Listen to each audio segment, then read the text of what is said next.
ছন্দমাধুরী চ্যানেলের পক্ষ থেকে আপনাদের স্বাগত। আজকের আমার গল্প হিংসুটি, লিখেছেন সুকুমার রায়। কিন্তু গল্পটি শুরু করার আগে আমি আপনাদের একটি হিংসুটিদের গান, সুকুমার রায়েরই লেখা, সেটা 4 লাইন শোনাবো। অবশ্যই গান নয়, কবিতা। তার সঙ্গে দেখব এই গল্পের কিছু মিল আছে কি না। আমরা ভালো লক্ষ্মী সবাই, তোমরা ভারী বিশ্রী। তোমরা খাবে নিমের পাচন, আমরা খাবো মিশ্রি। আমরা পাবো খেলনা পুতুল, আমরা পাবো চমচম। তোমরা তো তা পাচ্ছ না কেউ, পেলেও পাবে কম কম। গল্পটি শুরু করা যাক। দেখি হিংসুটি গল্পের সাথে হিংসুটিদের গান কবিতার কিছু মিল আছে কি না। এক ছিল দুষ্টু মেয়ে, বেজায় হিংসুটে আর বেজায় ঝগড়াটি।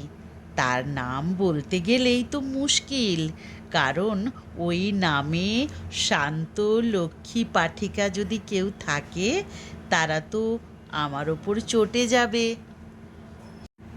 হিংসুটির দিদি বড় লক্ষ্মী মেয়ে, যেমন কাজে কর্মে তেমনি লেখাপড়ায়। হিংসুটির বয়স 7 বছর হয়ে গেল, এখনও তার প্রথম ভাগই শেষ হলো না। আর তার দিদি তার চাইতে মোটে 1 বছরের বড়। সে এখনই বোধোদয় আর ছেলেদের রামায়ণ পড়ে শেষ করে ফেলেছে। ইংরেজি ফার্স্ট বুক তার কবে শেষ হয়ে গেছে। হিংসুটি কিনা সবাইকে হিংসে করে, সে তো দিদিকেও হিংসে করত। দিদি স্কুল যায়, প্রাইজ পায়, হিংসুটি খালি বকুনি খায় আর শাস্তি পায়।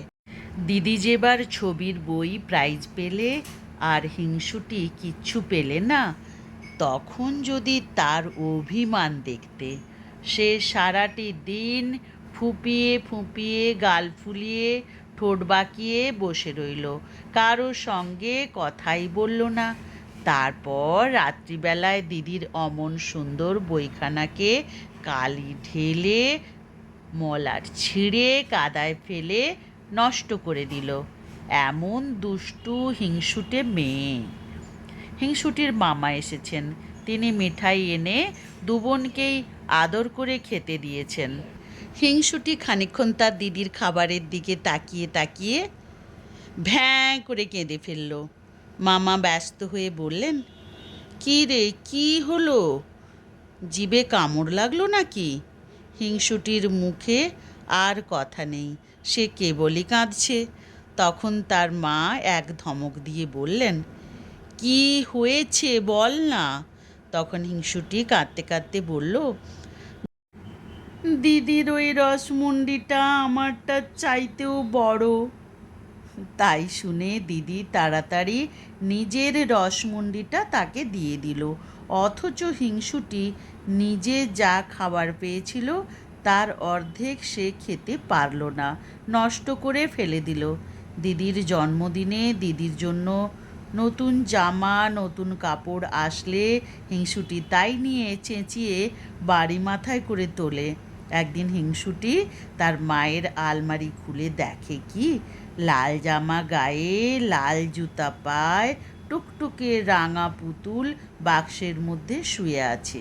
হিংসুটি বলল, দেখেছ দিদি কি দুষ্টু, নিশ্চয়ই মামার কাছ থেকে পুতুল আদায় করেছে, আবার আমায় না দেখিয়ে মায়ের কাছে লুকিয়ে রাখা হয়েছে। তখন তার ভয়ানক রাগ হলো। সে ভাবল, আমি তো ছোট বোন, আমারই তো পুতুল পাওয়া উচিত, দিদি কেন মিছিমিছি পুতুল পাবে? এই ভেবে সে পুতুলটাকেও উঠিয়ে নিল। কি সুন্দর পুতুল, কেমন মিটমিটে চোখ আর ফুটফুটে মুখ, কেমন কচি কচি হাত পা আর টুকটুকে জামা কাপড়। যত সব ভালো ভালো জিনিস, সব কিনা দিদি পাবে। হিংসুটির চোখ ফেটে জল এলো। সে রেগে পুতুলটাকে আছড়িয়ে মাটিতে ফেলে দিল। তাতেও তার রাগ গেল না। সে একটা ডান্ডা নিয়ে ধাঁই ধাঁই করে পুতুলটাকে মারতে লাগলো। মারতে মারতে তার নাক মুখ হাত পা ভেঙে, তার জামা কাপড় ছিঁড়ে আবার তাকে বাক্সের মধ্যে ঠেসে সে রাগে গড়গড় করতে করতে চলে গেল। বিকেলবেলা মামা এসে তাকে ডাকতে লাগলেন আর বললেন, তোর জন্য কি এনেছি দেখিসনি? শুনে হিংসুটি দৌড়ে এলো। কই মামা, কি এনেছো দাও না। মামা বলল, মার কাছ গিয়ে দেখ কেমন সুন্দর পুতুল এনেছি। হিংসুটি উৎসাহে নাচতে লাগলো, মাকে বলল, কোথায় রেখেছো মা? মা বললেন, আলমারিতে আছে।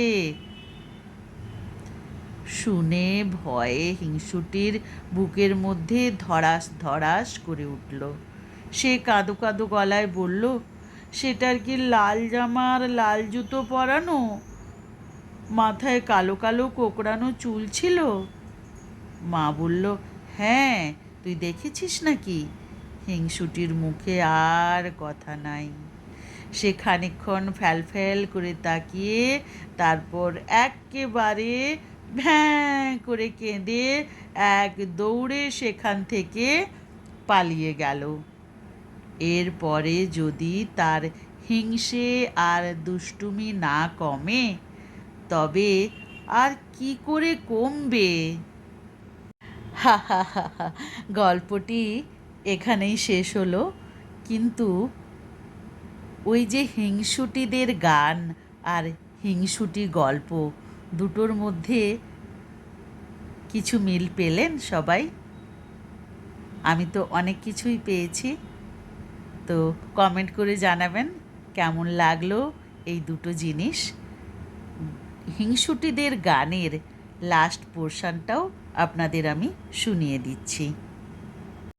আমরা যাব জামতাড়াতে, চড়ব কেমন ট্রেনে, চেঁচাও যদি সঙ্গে নিয়ে যাও, বলবো কলা এই নে। আমরা ফিরি বুক ফুলিয়ে রঙিন জুতোয় মচমচ, তোমরা হাঁদা নোংরা ছি ছি, হ্যাংলা নাকে ফচফচ। আমরা পরি রেশমি জরি, আমরা পরি গয়না, তোমরা সেসব পাও না বলে তাও তোমাদের সয় না। আমরা হব লাট মেজাজি, তোমরা হবে কিপটে, চাইবে যদি কিচ্ছু তখন ধরবো গলা চিপটে। কবিতাটা এখানে শেষ। গল্প আর কবিতা দুটোই বললাম। কেমন লাগলো অবশ্যই জানাতে ভুলবেন না। আসি।